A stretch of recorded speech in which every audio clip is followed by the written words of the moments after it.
नमस्कार दोस्तों, मैं आईसी सर आप सारे लोग को वेलकम करता हूं सफलता एजुकेशन में। मेरे प्यारे भाई सभी को गुड इवनिंग। सभी लोग तेज़ी से ज्वाइन कर जाएंगे क्योंकि आज के लाइव सेशन में फिजिक्स होगा और फिजिक्स में अगर बात करेंगे तो हम मॉडर्न फिजिक्स से स्टार्ट करेंगे। मेरे प्यारे भाई, इस लाइव सेशन में मॉडर्न फिजिक्स का क्वेश्चन बैंक होगा और क्वेश्चन बैंक का जो नाम यहाँ दे दिया गया है मॉडर्न फिजिक्स आधुनिक भौतिकी ठिकाना। और ये क्वेश्चन बैंक जो आपका टारगेट का है आशीष पब्लिकेशन, उसी को हम लेकर के चलेंगे ठिकाना। आप जो उसी से आप एकदम एक एक क्वेश्चन देखते हुए चलना है। ऐसे मॉडर्न फिजिक्स में 4 टॉपिक है जिसमें पहला आता है डिवियल नेचर ऑफ लाइट ठिकाना। वैसे स्टार्ट करेंगे डिवियल नेचर ऑफ लाइट बोलिए चाहे रेडिएशन बोलिए एंड मैटर्स ठिकाना, विकिरण तथा द्रव्य की द्वैत प्रवृत्ति चाहे प्रकृति ठिकाना। ये टॉपिक है उसमें, तो ये टॉपिक है तो यहाँ से स्टार्ट करते हैं। तो सभी लोग एक्टिव हैं ना जी? बहुत बढ़िया। देखिए मेरे भाई, अब स्टार्ट करते हैं पहला सवाल से। पहला सवाल मेरे भाई आपके स्क्रीन पर है। देखिए ये सवाल पहला है और ये सवाल 2011 में पूछा गया है। ये नीचे सेशन भी जोड़ दिया गया है कि कब क्वेश्चन पूछा गया है ठिकाना। तो ये पहला सवाल आप लोग जो इसको बनाइए, आंसर करिए। तो एक बार मैं देखता हूँ कितने लोग बना पाते हैं।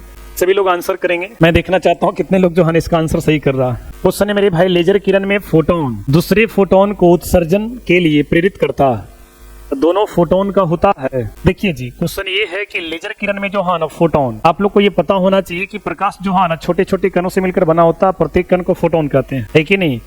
तो लेजर किरण में जो फोटोन है दूसरे फोटोन को उत्सर्जन के लिए क्या करता, प्रेरित करता है ठिकाना। तो बोला जा रहा है कि दोनों फोटोन होता है समान ऊर्जा, समान दिशा, समान आयाम, इनमें से सभी। तो मेरे प्यारे भाई आपको पता होगा कि एक फोटोन एक ही इलेक्ट्रॉन को ऊर्जा देता है और अपना पूरा ऊर्जा देता है। आप लोग पढ़े होंगे ठिकाना। प्रकाश का विद्युत प्रभाव का नियम में ये आपको मिला होगा कि एक फोटोन एक ही इलेक्ट्रॉन को ऊर्जा प्रदान करता है और अपना कंप्लीट ऊर्जा देता है ठिकाना। तो अपना कंप्लीट ऊर्जा देगा, उसको निकालने के लिए तो भाई ऊर्जा समान हो जाएगा, है कि नहीं? ऊर्जा क्या हो जाएगा, समान हो जाएगा, क्योंकि एक फोटोन दूसरे फोटोन को निकलने के लिए ऊर्जा देगा तो भाई पूरा कंप्लीट ऊर्जा देगा। इसलिए इसका राइट आंसर क्या होना चाहिए, ए होना चाहिए। इस प्रकार से समझ करके बनाना हो। चलिए अगला क्वेश्चन की ओर चलते हैं। अगला क्वेश्चन आपका आ गया स्क्रीन पर। प्रकाश विद्युत प्रभाव में उत्सर्जित इलेक्ट्रॉन की अधिकतम गतिज ऊर्जा निर्भर करती है। मेरे भाई, प्रकाश विद्युत प्रभाव में अधिकतम काइनेटिक एनर्जी, अधिकतम गतिज ऊर्जा निर्भर करती है। तो इसके लिए फॉर्मूला होता है E-5। E को हम लोग लिख सकते हैं hν -5, E को लिख सकते हैं hc/λ -5। ये फॉर्मूला है मेरे बउआ, क्योंकि आपको पता है कि एक फोटोन का ऊर्जा क्या होता है, hν होता है या hc/λ होता है। और प्रकाश विद्युत प्रभाव में पढ़े होंगे कि प्रकाश विद्युत प्रभाव के कारण जो इलेक्ट्रॉन धातु की सतह से बाहर निकलता है उसका अधिकतम गतिज ऊर्जा E-5 होता है। क्या होता है? E-5। E के जगह पर हम hν रख सकते हैं और E के जगह पर hc/λ रख सकते हैं। तो अब देखिए कि मैक्सिमम काइनेटिक एनर्जी यानी कि अधिकतम गतिज ऊर्जा किस पर डिपेंड कर रहा, किस पर निर्भर कर रहा? तो मेरे भाई ऑप्शन ए में तरंगदैर्घ्य, ये सही बात है, तरंगदैर्घ्य पर निर्भर कर रहा। उसके बाद आ जाइए आवृत्ति, आवृत्ति पर सही है जी। और कार्यफलन भी बोल रहा, डी में कार्यफलन भी हो जाएगा, यानी कि ये तीनों पर निर्भर करेगा। कार्यफलन पर निर्भर करेगा, आवृत्ति पर निर्भर करेगा और तरंगदैर्घ्य पर। लेकिन मेरे बुआ यहाँ तीनों आंसर आएगा, लेकिन क्वेश्चन में एक ही ऑप्शन मारना है। तो किसको मारे? तो ये क्वेश्चन है आपका जो ना टाइपिंग रॉन्ग है ठिकाना। ये क्वेश्चन बैंक में ही गलत दिया हुआ है ठिकाना। तो इसके अनुसार जो ना 3 को आंसर आ जाएगा, ए बी और क्या जी, डी। ये क्वेश्चन गलत था, लेकिन हम जैसे क्वेश्चन बैंक में उसी प्रकार से लिखे ताकि आपको सुधार करवाएं सामने ठिकाना। तो प्रकाश विद्युत प्रभाव में उत्सर्जित इलेक्ट्रॉन की अधिकतम गतिज ऊर्जा निर्भर नहीं करती है। यहाँ पर नहीं लगाना पड़ेगा, नहीं करती है। तो किस पर नहीं करती है? तो तीव्रता पर मेरे भाई। इसके अनुसार राइट आंसर क्या जाएगा, सी जाएगा। ऐसे चलना। हालांकि हम सुधार करके क्वेश्चन लाते, लेकिन क्यों नहीं लाए? ना लाने का रीजन ये था कि जैसे क्वेश्चन बैंक में उसी प्रकार से हमने लाया ताकि आपको सुधार करवाएं ठिकाना। तो यहाँ क्वेश्चन में गतिज ऊर्जा निर्भर नहीं करती है, नहीं लगा दीजिएगा तो आपका राइट आंसर क्या जाएगा, सी जाएगा। क्योंकि भाई फाई जिसको कार्यफलन कहते हैं, आवृत्ति और तरंगदैर्घ्य, ये तीनों पर डिपेंड करता है। क्लियर? ये आइंस्टाइन का प्रकाश विद्युत समीकरण है जी। जो कि इंपॉर्टेंट है। आगे की ओर बढ़ते हैं, अगला क्वेश्चन की ओर। ये देखिए क्वेश्चन बहुत इंपॉर्टेंट है और ये 3 सेशन में पूछा गया, लेकिन कोई जरूरी नहीं है, और भी पूछा गया, लेकिन सब यहाँ दिखा नहीं जाता क्वेश्चन बैंक में। ठीक है ना, बात को समझिएगा।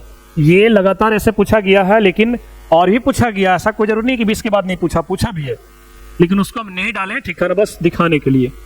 अब देखो, इलेक्ट्रॉन वोल्ट की इकाई होती है इलेक्ट्रॉन वोल्ट मेरे भाई, इलेक्ट्रॉन वोल्ट ये काइनेटिक एनर्जी होता है ना।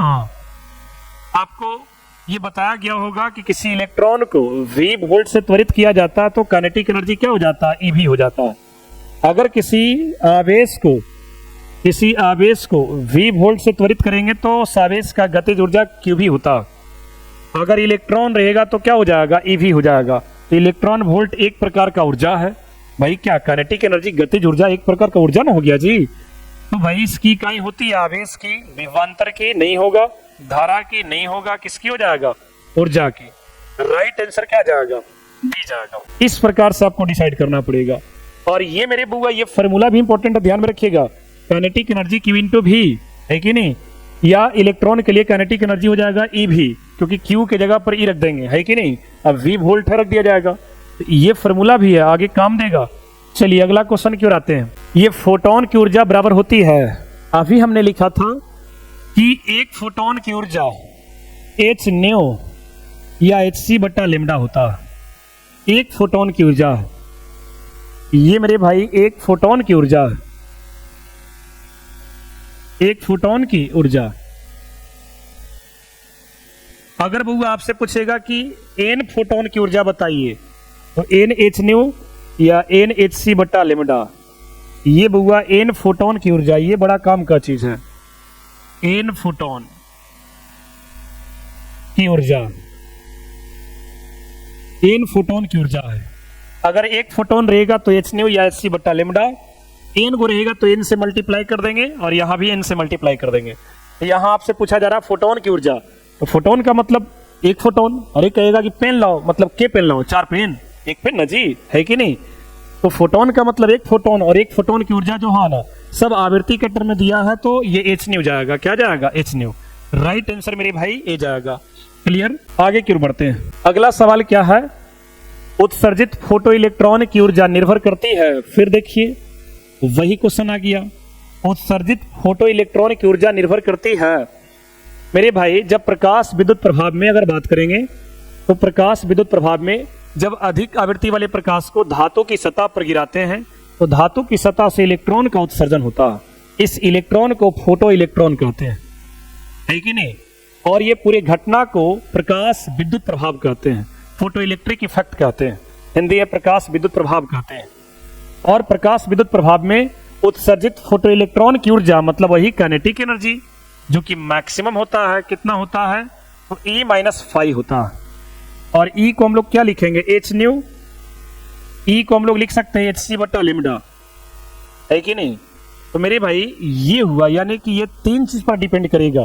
किस पर डिपेंड करेगा, 3 चीज पर, कार्जफलन पर, आवृत्ति पर, और मेरे भाई तरंगदैर्घ्य पर। h पर नहीं करेगा, h नियतांक है, प्लांक नियतांक। c क्या, प्रकाश की चाल है, वो भी नियत होता है, ठीक है ना।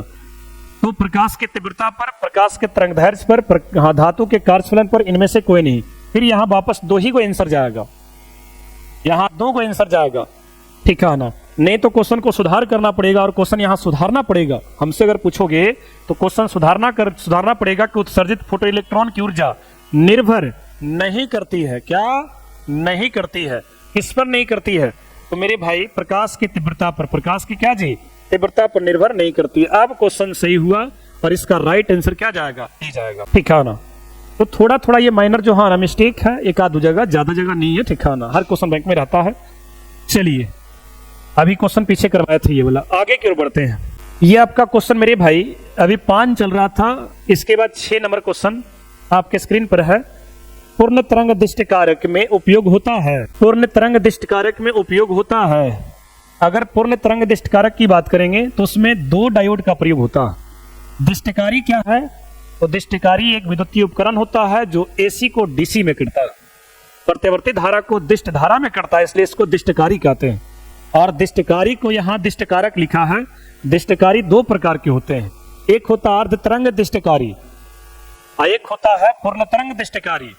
अर्ध तरंग दिष्टकारी में एक डायोड का प्रयोग किया जाता है, अब पूर्ण तरंग दिष्टकारी में 2 डायोड का प्रयोग किया जाता है। एगो ब्रिज टाइप दिष्टकारी होता है जिसमें 4 डायोड का प्रयोग किया जाता है। लेकिन बोर्ड के लिए ही दोनों इंपॉर्टेंट है, अर्ध तरंग दिष्टकारी, पूर्ण तरंग दिष्टकारी। ठीक है ना, यही दोनों आपसे पूछने वाला है। ये पूर्ण है तो पूर्ण में 2 डायोड का प्रयोग किया जाता है। सीधा आंसर क्या मार देंगे? ए मार देंगे। ठीक है ना, इस प्रकार से चलना होगा। आगे की ओर बढ़ते हैं। अगला क्वेश्चन क्या है मेरे भाई? 10 के पावर 14 एजेड आवृत्ति का 6.62 विकिरण ऊर्जा में फोटोन की संख्या होगी। मेरे प्यारे भाई, आपको आवृत्ति दे दिया है और विकिरण का ऊर्जा भी दे दिया है। ठीक है ना, तो आपसे पूछा जा रहा है कि जरा बताओ किसमें फोटोन की संख्या होगी। तो हम यहाँ पर देख रहे हैं कि जब हमको आवृत्ति दे दिया है कितना, 10 के पावर 14 एजेड। ठीक है ना, और एनर्जी कितना दे दिया है? 6.62 जूल। और आपसे पूछा जा रहा है कि फोटोनों की संख्या बताइए, एन पूछ रहा। तो अभी हमने लिखा था कि एक फोटोन की ऊर्जा एच न्यू, लेकिन एन फोटोन की ऊर्जा कहेगा तो एन एच न्यू होता है। एन फोटोन की ऊर्जा एन एच न्यू या एन एच सी बट्टा लेमडा होता है कि नहीं? इसमें एन क्या है? तो फोटोनों की संख्या। एन क्या है? फोटोनों की संख्या। ठीक है ना, एन फोटोनों की संख्या इसी फॉर्मूला से बनेगा, कारण कि ये वाला फॉर्मूला लगाओ क्योंकि न्यू दिले है। अब फॉर्मूला लगाएंगे, ई बराबर क्या जी? N H new. यहां से एन निकालना है, ई की जगह पर क्या रखोगे? एन निकालना है तो ऐसा करो, एन निकाल लो, ई बटा क्या हो जाएगा? एच न्यू हो जाएगा। ठीक है ना, ई कितना दिया हुआ? 6.62 और ई की जगह पर हमने रख दिया एच प्लांक नियतांक होता है 6.62 गुना 10 के पावर क्या जी? -34 जूल सेकंड। आवृत्ति कितना है? 10 के पावर 14। ये रहा, बात को समझो।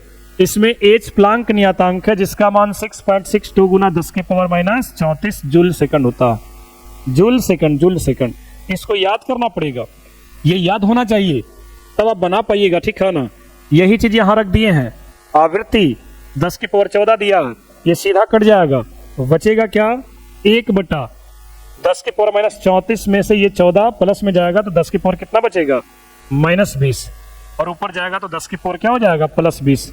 यानी कि 10 के पावर +20 में होगा। राइट आंसर इसका क्या जाएगा? सी जाएगा। राइट आंसर मेरे भाई क्या जाएगा? सी जाएगा। चलिए बहुत बढ़िया जी, करेक्शन बनाए रखेंगे। ठीक है ना, तो ये राइट इसका आंसर होगा सी वाला। क्लियर हुआ? तो इस प्रकार से आपको बनाना है, टेंशन लेने की बात नहीं है, आराम आराम से चलेंगे। ठीक है ना, फॉर्मूला को गौर करना है क्योंकि फॉर्मूला बार बार यूज होगा। देखिए एच में यूनिट पूछेगा तो जूल सेकंड, इससे आपको बीमा निकलेगा। क्या निकलेगा? बीमा। इसको याद रखेंगे। अगला क्वेश्चन की ओर चलते हैं। किसी एम द्रव्यमान तथा क्यू आवेश के कण को वी विभव द्वारा त्वरित किया जाता है तो कण की de Broglie तरंगदैर्घ्य होगी। मेरे बुआ, de Broglie वेवलेंथ के लिए फॉर्मूला क्या क्या होता है? तो पहला फॉर्मूला H बटा P, दूसरा फॉर्मूला P को हम M भी लिख सकते हैं। काइनेटिक एनर्जी के टर्म में लिखेंगे तो √2m K लिखा आएगा, K काइनेटिक एनर्जी। और काइनेटिक एनर्जी की जगह पर मेरे बुआ क्या रखोगे? 2m QV रखेंगे। क्या रखेंगे? QV। हालांकि यहाँ पर जो है ना V नोट हम लोग फॉर्मूला में देते हैं क्योंकि यहाँ पर जो V है ये वेग है, लेकिन ये V नोट जो है ये विभव है या विभवांतर। विभव या विभवांतर बोल सकते हैं, यही दोनों आ सकता है। ठीक है ना मेरे भाई, P संवेग है, H प्लांक नियतांक है, यही 4 गो फॉर्मूला होता है। ठीक है ना, अब बताइए इससे सवाल नहीं किया, इससे भी नहीं किया है, इससे भी नहीं किया, किसे किया? इस वाले से किया। तो आपको दिमाग ये लगाना पड़ेगा कि भाई de Broglie तरंगदैर्घ्य पूछ रहा तो फॉर्मूला लगेगा क्या? ये वाला √2m QV note. H Planck नियतांक है कि नहीं? √2m आवेश Q दे दिया है, मास M दिया है, रख देंगे। V नोट क्या है? तो V नोट बुआ विभवांतर या विभव होता है। यहाँ पर विभव कितना दिया है? V दिया, तो यहाँ विभव जो है ना V रखेंगे। और उसके बाद देखिए कौन सा ऑप्शन मैच कर रहा, तो आप ऑप्शन जो है ना सी मैच कर रहा। राइट आंसर इसका क्या जाएगा? सी जाएगा। राइट आंसर मेरे भाई इसका क्या जाएगा? सी जाएगा। तो ये चारों फॉर्मूला इंपॉर्टेंट है, चारों फॉर्मूला को जो है ना एकदम याद कर लीजिएगा कि de Broglie वेवलेंथ के लिए 1 फॉर्मूला नहीं, 2 फॉर्मूला नहीं, 3 फॉर्मूला नहीं, पूरे 4 फॉर्मूला। क्या? H/P, H/mv, H/√2m के, H बट्टा √2m QV नोट। जहां भी नोट क्या है तो विभव या विभवांतर, लेकिन ये जो भी है वेग है, इसको ख्याल रखिएगा, ठीक है ना। इस पर और भी सवाल आगे बनाएंगे हम लोग, ठीक है ना। ये सब इंपॉर्टेंट फार्मूला, ठीक है ना। चलिए आगे बढ़ते हैं अगले क्वेश्चन की ओर। अगला क्वेश्चन क्या है, किसी विकिरण के क्वांटम को जिसमें एक निश्चित ऊर्जा होती है कहा जाता है। मेरे भाई बोला जा रहा कि किसी विकिरण के क्वांटम को जिससे एक निश्चित ऊर्जा होती है कहा जाता है प्रोटॉन, फोटॉन, ड्यूटेरॉन, लेप्टॉन। देखो आप लोग को पढ़ाया गया होगा प्लांक का क्वांटम सिद्धांत, वही यहाँ क्वांटम है, ठीक है ना। प्लांक का क्वांटम सिद्धांत में आप लोग को बताया गया था, प्लांक के क्वांटम सिद्धांत के अनुसार प्रकाश छोटे छोटे कणों से मिलकर बना होता है। प्रत्येक कण को फोटोन कहते हैं। फोटोन के पास ऊर्जा होता, संवेग होता और प्रकाश की चाल से गति करता है कि नहीं। तो मेरे भाई बोला यही तो जा रहा, विकिरण का मतलब प्रकाश हुआ, विकिरण का मतलब क्या हुआ, प्रकाश हुआ। तो प्रकाश में क्वांटम को जिसमें एक निश्चित ऊर्जा होती है उसको क्या कहते हैं, प्रोटॉन थोड़ी आएगा जी। अरे भाई क्वांटम का सिद्धांत जो है वो फोटोन पर बात किए हैं। ये बताए ड्यूटेरॉन, इलेक्ट्रॉन, ये सब नाम एकदम नया लग रहा होगा आप लोग को, है कि नहीं जी। ये ऐसे भी दिमाग लगा देगा बच्चा कि भाई फोटोन के बारे में चर्चा कर रहा, क्योंकि प्लांक का क्वांटम सिद्धांत प्रकाश में उपस्थित फोटोनों के बारे में बताए हैं, है कि नहीं। तो ये आपका जो है ना थ्योरेटिकल क्वेश्चन था, बस हो गया। फिर देखिए सवाल आ गया, लिम्डा तरंगदैर्घ्य वाले फोटोन की ऊर्जा है। बड़ा इंपॉर्टेंट है सवाल मेरी बुआ। हम जानते हैं कि एक फोटोन की ऊर्जा h न्यू या hc बटा लिम्डा होती है, लेकिन n फोटोन कहेगा तो n से गुना करेंगे। लेकिन यहाँ पर लिम्डा तरंगदैर्घ्य वाले फोटोन की ऊर्जा तो hc बटा क्या जाएगा, लिम्डा, hc बटा लिम्डा। राइट आंसर क्या जाएगा जी, बी न जाएगा, राइट आंसर वी जाएगा। ये सवाल आपका हल्का था, इसमें कोई ज्यादा एफर्ट नहीं लगाना। चलिए जी अगला क्वेश्चन की ओर आते हैं। प्लांक स्थिरांक की बीमा है। अभी हमने बताया था कि प्लांक नियतांक को आप याद करके रखेंगे, क्योंकि प्लांक नियतांक का मान भी इंपॉर्टेंट है, उसमें लगा हुआ एसआई मात्रक भी इंपॉर्टेंट है, उससे आप विमीय सूत्र भी निकाल सकते हैं। अभी हमने बताया था कि प्लांक नियतांक का मान 6.62 गुना 10 की पावर कितना जी, -34 जूल सेकंड होता है। ये जूल सेकंड यूनिट है, यह से विमीय सूत्र निकलेगा।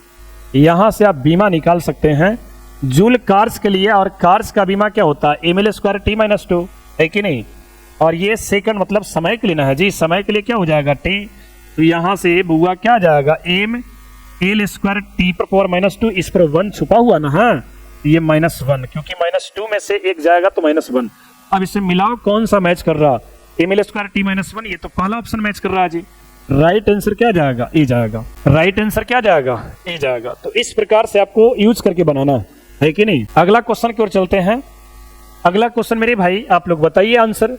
अभी हम डी ब्रोगली वेवलेंथ की बात किए थे, देखिए सवाल आ गया इससे। आप लोग बताइए, किसी m द्रव्यमान के v वेग से गतिमान कण का तरंगदैर्घ्य होता है।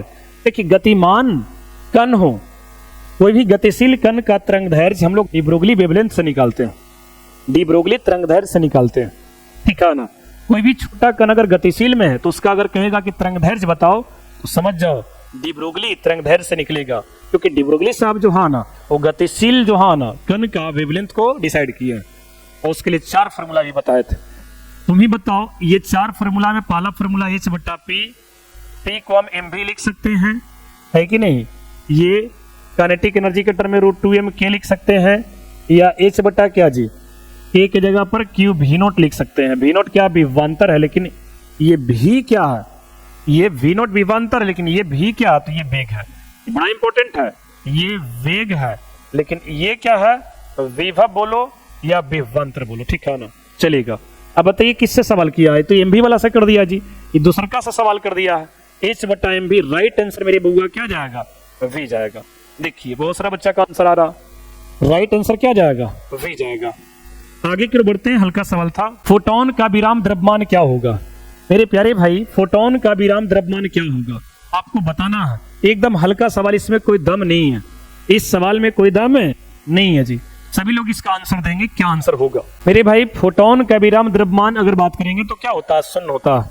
क्या होता है, शून्य होता है। याद रखेंगे फोटोन का विराम द्रव्यमान क्या होता है, शून्य होता है। विराम द्रव्यमान कहेगा शून्य होगा, क्योंकि फोटोन विराम में जब आता है तो नष्ट हो जाता है। क्या हो जाता है, नष्ट हो जाता है। लेकिन इसका गतिशील द्रव्यमान कहेगा, गतिशील द्रव्यमान कहेगा इसको हम लोग आइंस्टाइन के द्रव्यमान ऊर्जा समीकरण से निकालते हैं। गतिशील कहेगा द्रव्यमान तो E बराबर mc² से निकाला जाता है। यहां से m निकालोगे तो क्या आ जाएगा, E बटा c²। E को लिख सकते हैं h न्यू बटा c² या hc बटा लेमडा, तो c कट जाएगा, hc बटा लेमडा बटा c²। तो वो c कटेगा तो ये हो जाएगा क्या, h बटा लेमडा c। ये फॉर्मूला है, लेकिन ये गतिशील द्रव्यमान है, लेकिन इसका विराम द्रव्यमान क्या होगा, शून्य होगा, याद रखना। बढ़िया क्वेश्चन है, ठीक है ना। चलिए 13 के बाद 14 नंबर आइए। निम्नलिखित में कौन सोडियम का कार्यफलन होता है। ये मेरे भाई ये सब जो है ना रटने वाला क्वेश्चन है, ठीक है ना। एक आध को टफ दे देगा अनठिकानी ऐसा ही क्वेश्चन, ठीक ही नहीं। तो उस टाइप के क्वेश्चन को आप छोड़ सकते हैं, या भाई छोड़ने का फायदा ना है जी, उसके बदले में कोई दूसरा क्वेश्चन को बना देंगे, है कि नहीं। विकल्प आपके पास मल्टीपल है, टेंशन किस बात की। लेकिन इसको जो है ना देख लो, बता देते हैं। सोडियम का कार्यफलन बहुआ 2.75 होता है इलेक्ट्रॉन वोल्ट, ये आपको याद करना पड़ेगा, ठीक है ना। 2.75 इलेक्ट्रॉन वोल्ट। देखिए इसमें सी वाला ऑप्शन जाएगा, क्या जाएगा, सी। तो ये एक तरह से याद करने वाला क्वेश्चन है, ठीक है ना, एक तरह से याद करने वाला है। चलिए अगला क्वेश्चन आप लोग बनाइए जरा, देखते हैं। ये हल्का क्वेश्चन है, हर बच्चा बना सकता है। कितने लोग बना पा रहे हैं, ट्राई करिए सभी लोग जी। राइट आंसर बताओ जी, डी लोग बता रहे हैं। भाई निम्नलिखित में कौन आवेश के लिए सही है। तो आवेश का न्यूनतम मान क्या होता है मेरे भाई, आवेश का न्यूनतम मान क्या होता है, तो 1.6 गुना 10 के पावर क्या जी -19 कूलम। अब कहिएगा कि सर ये तो 1.6 नहीं है, अरे नहीं है तो टेंशन किस बात की, सब में सेम है जी, टेंशन क्या लेना है। तुम ऑर्डर चेक करो, ऑर्डर आपका डी में केवल मैच कर रहा है 10 के पावर -19 कूलम, इसलिए इसका राइट आंसर क्या जाएगा, राइट आंसर क्या जाएगा, डी जाएगा, है कि नहीं। चलिए अगला क्वेश्चन मेरे भाई बनाइए सभी लोग। एक ही तरंगदैर्घ्य के इलेक्ट्रॉन फोटोन की कौन सी भौतिक राशि समान होती है। वाह बहुत बढ़िया क्वेश्चन जी। एक फोटोन दिया, एक क्या दिया, फोटोन, और दूसरा क्या है जी, इलेक्ट्रॉन है। दूसरा मेरे भाई इलेक्ट्रॉन है जी, दूसरा इलेक्ट्रॉन है। अब देखो ये दोनों का अगर बात करेंगे तो वेवलेंथ सेम है, इसका भी वेवलेंथ लिम्डा दिया गया है और इसका भी वेवलेंथ क्या दिया गया है, लिम्डा दिया गया। अब देखिए फोटोन का संवेग, देखिए संवेग इसमें सेम होगा, क्यों, तो फोटोन का संवेग होता है P बराबर E बटा सी। फोटोन का संवेग को P से लिखेंगे और ये फॉर्मूला E बटा सी, एच न्यू बटा सी, या एक और होता है H बटा लिम्डा, H बटा लिम्डा, ठीक है ना। ये फोटोन का संवेग है। इलेक्ट्रॉन मेरे भाई कण है कि नहीं, जिसका मास है, तो इसको हम लोग संवेग डिब्रोगली तरंगदैर्घ्य से निकालेंगे। और वो क्या फॉर्मूला दिए हैं, लेमडा बराबर H बटा P। यहां से P निकालोगे तो क्या आ जाएगा, H बटा लेमडा। P को यहां कर देंगे, लेमडा को नीचे, तो H बटा लेमडा। यहां देखिए H बटा लेमडा, अगर दोनों का लेमडा एक समान है तो H तो कांस्टेंट है। तो ये फोटोन और इलेक्ट्रॉन के लिए संवेग दोनों का सेम हो सकता है। ऊर्जा कोणीय संवेग, वेग ये सब नहीं होगा, केवल संवेग होगा। इसलिए राइट आंसर मेरे भाई क्या जाएगा, सी जाएगा। बड़ा इंटरेस्टिंग क्वेश्चन था ये। फोटोन का वेवलेंथ, इलेक्ट्रॉन का वेवलेंथ सेम दे दिया, एक ही तरंगदैर्घ्य के इलेक्ट्रॉन फोटोन में कौन सी भौतिक राशि समान होगी। तो फोटोन का संवेग के लिए 3 फॉर्मूला, E बटा सी, एच न्यू बटा सी, या H बटा लेमडा। और इलेक्ट्रॉन मेरे भाई ये पदार्थ है और ये गतिशील में है, इलेक्ट्रॉन कण है, तो इसके लिए अगर वेवलेंथ निकालेंगे तो H बटा P डिब्रोगली से, और यहाँ से P निकालेंगे क्या, H बटा लेमडा। चारों नहीं लिखे फॉर्मूला, हमें एक फॉर्मूला से काम करना है, लेमडा बराबर H बटा P। तो यहाँ से P निकालेंगे तो H बटा लेमडा, यानी दोनों का देखिए ना, H बटा लेमडा, H बटा लेमडा। राइट आंसर क्या जाएगा, C जाएगा। तो मेरे प्यारे भाई आज के लिए बस इतना ही, ठीक है ना। बाकी हम अगले क्लास से लेकर के आते हैं क्वेश्चन, ऑब्जेक्टिव इसमें और बच रहा, ठीक है ना। तो जो ही बच रहा उसको लेकर के आएंगे और इसमें फिर 2 नंबर के ऊपर काम करेंगे, फिर 5 नंबर के ऊपर काम करेंगे, ठीक है ना। तो चलिए आप सारे लोग को ज्वाइन करने के लिए बहुत बहुत धन्यवाद। सभी को गुड नाइट।